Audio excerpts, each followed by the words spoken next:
Alright, look. I know what you're thinking. Nico, why the hell are you making a lore video about Helldivers? Isn't that the game where you spend half your time killing your own teammates and blowing stuff up?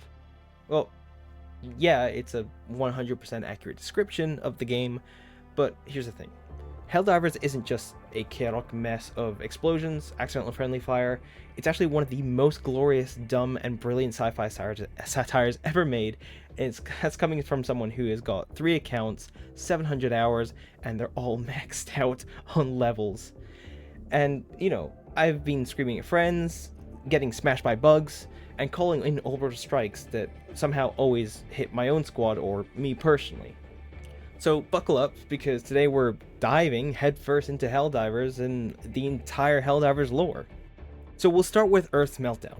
Jump to the rise of Super Earth, the creation of the Federation, the whole mess of bugs, cyborgs, and psychic squid enemies, and then the catastrophic black hole incident with Meridia that literally changed the entire course of the game and the entire community galaxy. Then we'll hit the Illuminate comeback through the black hole and the biggest invasion of Super Earth that we have faced in decades. And finally, what the hell is going on right now with the war? And the entire game. And if you still walk away from this not understanding why we shout for democracy while blowing ourselves up, well then my friends, I can't help you. So let's rewind to the beginning. Earth had a full meltdown mode. Nuclear wars, climate disasters, the entire government was collapsing like poorly stacked Jenga towers. Human went full on with how fast can we destroy everything that we love. The planet becomes a radioactive dumpster fire, people start fleeing for their lives to whatever rocks they can find in space, with colonies, moons, asteroids, anything. Basically places that are barely fit for breathing, but better than burning alive on Earth itself. Now here's the fun part. You think after crashing Earth so hard, humanity might get their act together in space and make a whole colony and make a whole civilization out. No.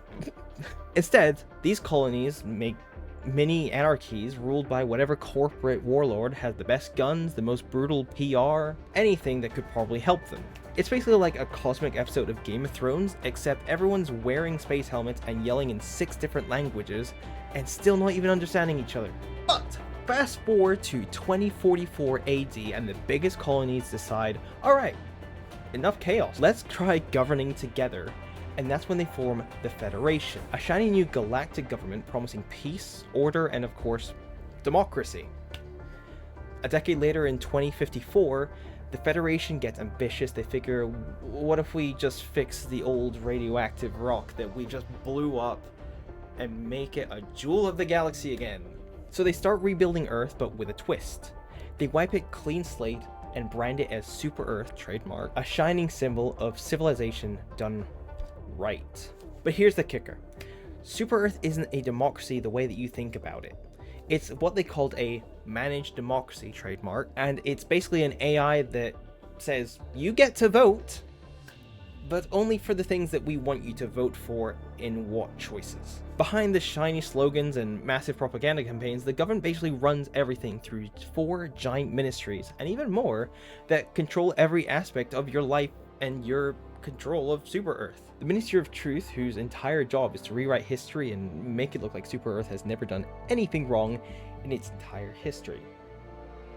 The Ministry of Defense, which oversees orbital nukes, high-tech weapons, research, that type of stuff, and most importantly, the Helldivers. Next up we have the Ministry of Unity, which spies on citizens, feelings, thoughts, and probably your browser history if you're... I mean, there's nothing weird in there, right? And of course, the Ministry of Science, which is a department that's always experimenting with alien tech nobody understands, but they definitely should not be touching it, and they do it anyways. And these are just 4 of the main ones. There's 3 more which aren't really important, but equally have their own grasp on control, which is expansion, prosperity, and humanity. It's like the world's most high-tech authoritarian? It's like the world's most high-tech authoritarian regime, but with better branding and slick logos. Now, Super Earth wants to keep its precious peace intact, but here's one problem. A lot of really angry aliens don't really want us to have that. So they start taking planets, and Super Earth is getting kind of grumpy about it. They're thinking, hey, we kind of want those back. We don't want you here. Essentially a big space racism. So to deal with it, in 2084, Super Earth Federation basically sets up the Helldivers program, which is where you come in. Now, here's some theories about what you are, and some people have different ones.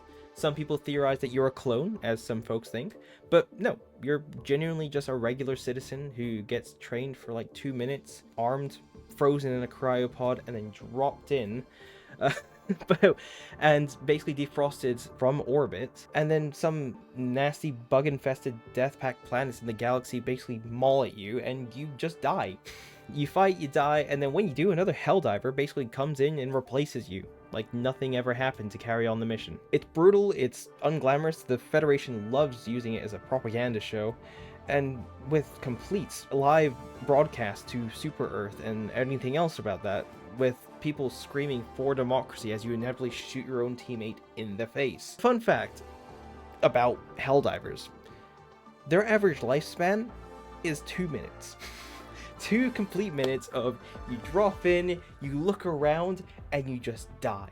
That is why it's called the Helldivers program. You drop in from orbit and you die. Most likely. And what exactly are you fighting for Super Earth? Well, there's 3 big bads on the menu. First, we have the Terminids. These are giant acid-spitting bugs that chew through armor like paper. Officially, we don't know where they came from, but rumors and some leaked files say humanity accidentally bioengineered them whilst trying to keep the colonies in line, and yeah, it's a great idea, right? We let them free. Next then, we have the automatons. Officially, they were just socialist cyborgs of fallen Super Earth citizens that essentially said, screw it, I'm becoming part machine now, and hate humanity because we sent them to the mines of Cyberstan, which is now their home planet. And they use their implants to fight back, rebel against Super Earth, but we kind of wiped them out in the First Galactic War. There's 2 wars, by the way, where they managed to get defeated, but some scraps of them were still alive and somehow made full-on robots without any human parts that are programmed to kill anything with huge explosives, have no remorse, no guilt, and will just demolish you. The automatons. And finally, the Illuminates. Floating psychic squid aliens which cloak themselves, zap your brain, and use weird energy powers that look like someone spilled neon paint in space. They see humans as a little more than experiments, and they hate Helldivers with an absolute passion. I'll tell you why. In the first game, we basically defeated them and sent them to another plane of existence. Yikes, that's one way to get rid of a whole civilization. Some would call it a genocide, Super Earth would call it freedom. But we'll get back to more on that later. But remember that, because it's quite an important thing for the future. The Helldivers fight these 3 factions in what's known as the First Galactic War. Planets change hands, alliances are made and broken, and every time you drop in, you're a small part of this massive interstellar conflict that's fought on hundreds of worlds by different players, and you all work together towards one goal: making Super Earth great again. In the end, we defeated every one of them. We killed Hive Lords, huge cyborgs, and Illuminate Council members, and now the galaxy is in a state of peace that only a small amount of threats can easily be stomped out. So, yay! Humanity is saved! But no. But then things get worse. In February of 2024, in our world, Helldivers 2 is released and the Second Galactic War has started. Everyone to your drop pods. We've got a lot of shooting to do. The year is 2184. The bugs have broken from a containment facility where we're draining them for what is known as E710, which is, if you reverse it, says oil. This is the fluid that we basically use in all of our SES ships that we command as Helldivers, and use it to do FTL, faster than light. So we can jump through space, and it's quite important because otherwise we would not be able to respond as quickly as Helldivers as we would do now. Bugs are spreading and the Helldivers are dying, and we thought that was bad originally. And then the automatons have arrived. Old forgotten automatons, which are, like I said, socialist war machines left over from the previous combat and the Galactic War, somehow reboot and start attacking. Out of nowhere, just out of the blue. Just they come back and we are screwed. Cold, mechanical, and ruthless, they don't care about managed democracy, they just want to kill, and they do it very well. Conflict goes on for months in real time, and everyone is fighting and spending the devoted time to make sure no enemies get to Super Earth and reach our home. People are arguing over which one to fight, more bugs or more automatons. Which one do we focus on? And as a veteran of the someone who has played since the very beginning, automatons. It was bad. And if you're a veteran like me, you know why. Back when the amount of players peaked at 458,709 playing at once on the servers, that you had to wait for the servers to free up for you to actually be able to play, it was that popular back then that the automatons took over Malevelon Creek. This is a memorable battle, and it's quite an important one. We had a death of 25 million players whilst fighting for Malevelon Creek. During that time, we only scraped by, and we lost the battle and won it again, but players who have fought described it as Space Vietnam, and it took the internet by storm with memes, people commemorating those who died, and for all that it's worth, even the Helldivers game, developers themselves, released a cape for those who fought at that war. I have 2 accounts with that cape. This fight is not only memorable, but it really made people love the game. The fact that it's remembered and we give high praise to people who fought that battle is incredible, but it also made people realize how fun this game is.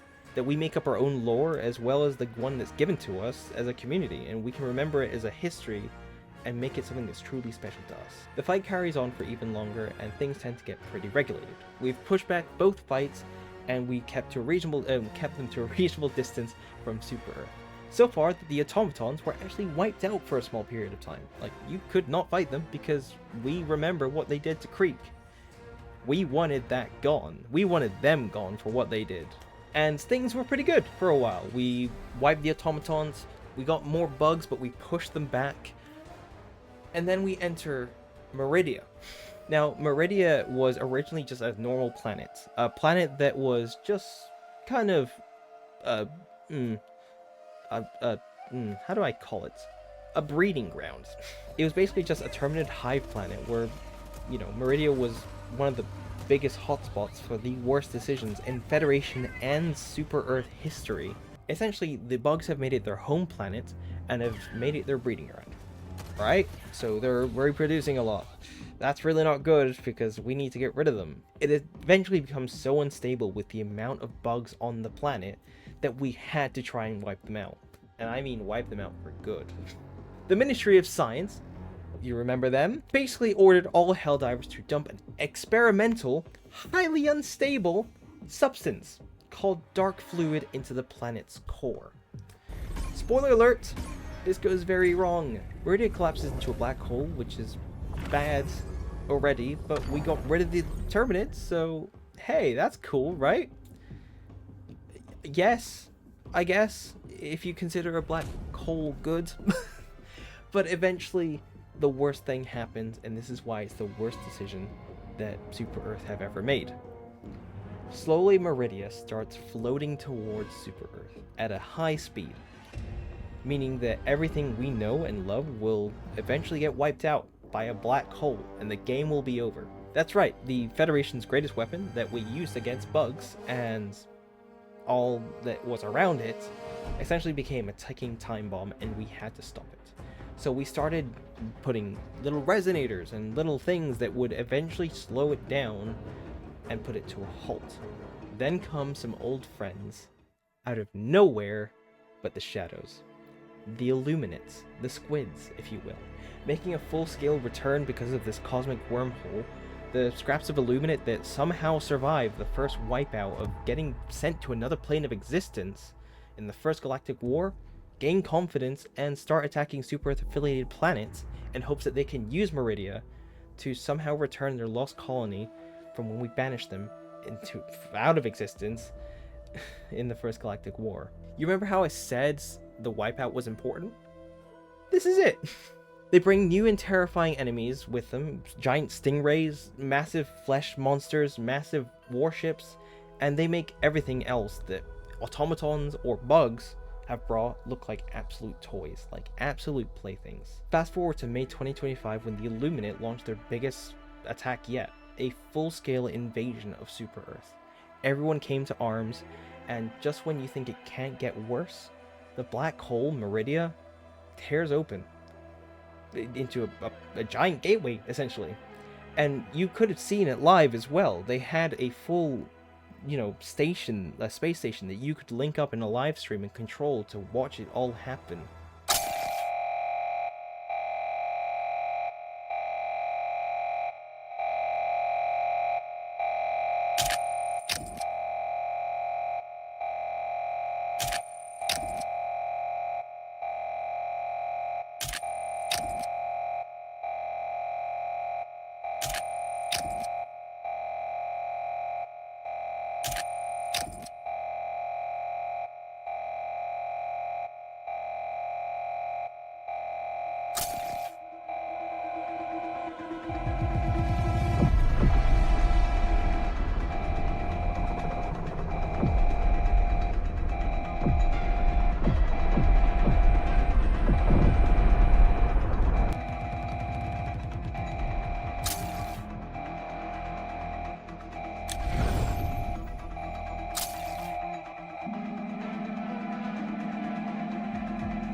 Which was terrifying at the time because we didn't know what was going to come through that. Megacities like Equality on Sea and Remembrance get overrun in a brutal 11-day siege that shakes the very foundations of the Federation.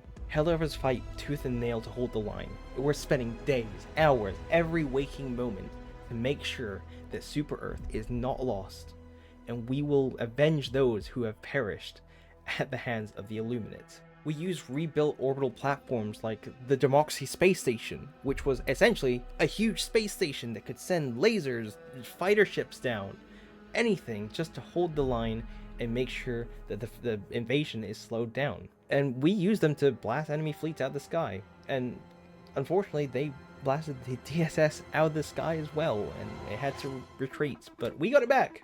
Huzzah! Even regular NPC citizens have basically called to arms and are here to basically help with the invasion. They have volunteered and drafted themselves to make sure that their home is safe. During the entire war, it was all just one big community built thing that even the game itself was involved. The invasion ends with a victory. Super Earth is battered, megacities are left in ruins, and the war isn't over. In fact, secret bases today, and even before, are being found in distant planets. Automaton war machines are lurking, the Illuminates aren't done expanding through their wormholes, and right now the Federation is scrambling to rebuild, regroup, and prepare for the next wave. Fast forward to a few months to today, where not much has happened, actually. Apart from us rebuilding a new Jurassic Park based on the bugs, which I'm not sure how that's going to go, because we've all seen Jurassic Park. Yeah. And of course, we've had the biggest announcement in console history. While people believe that the console war has been raging on for years, and Helldivers have actually solved that argument and that console war. On July 3rd, for the first time, we see PlayStation's logo and Xbox's logo on the same advert on each other's page for Helldivers. That's right, on August 23rd, Helldivers is coming to Xbox, which means we are getting more divers, more rookies, and even the ODST, which is awesome. Originally it was just a teaser that was given in one of the trailers at the very end that, oh, we might get the ODST during the Helldivers time. And, well, we actually did. With a small clip of just the instrumental from ODST, we found out that the Helldivers and ODST were actually joining forces to help stop this entire invasion. The internet took it by storm, and with every social media covering it, they released a full War Bonds trailer showing how Halo fans can get their hands on the ODST armor, the Halo assault rifle, and more like the shotgun and pistol and the SMG. Technically making it official that ODSTs and Helldivers are in the same universe, and that they can go in each other's meetups at things like Comic-Cons as well, which is really bizarre. So to end all of this, why should you care about Helldivers? Well, because Helldivers is more than just a shoot-everything game with friendly fire. It's a brutal satire of democracy and propaganda, and a war told through the lens of exploding space bugs and psychic squids. We built a dictatorship to prevent nuclear apocalypse, then exported democracy by dropping thousands of people from orbit to die for it. We made monsters, wrecked planets, opened a cosmic gateway to hell, and still shout for democracy like it's a battle cry that's supposed to make sense. And honestly, it's a beautiful tragedy all at once. But more importantly, it's what every multiplayer game wishes it could be. A game where you can have fun and achieve great things as a community together rather than going against each other. Especially with two different communities coming together, like Xbox and PlayStation and PC and Halo and Helldivers coming together to find a steady ground where we can all have fun. It's kind of an important thing, especially right now. If you made it this far, you're officially smarter than most Helldivers who just scream whenever something happens and get orbital striked by their own teammates. And just a quick plug-in too, I just want to say that the Helldivers Core UK is officially live. If you're a fan of Helldivers, and especially if you're a Helldiver cosplayer, and are based in the UK and want to meet fans like yourself, or other cosplayers, the Helldivers Core UK is a guild branch from the international one, where we organize UK-specific meetups, photo shoots, and way more, as well as gaming with each other whenever we need more teammates or more divers. If you have the chance to give it a look, feel free to support it with a follow or a share or anything that you can. It would be greatly, greatly appreciated.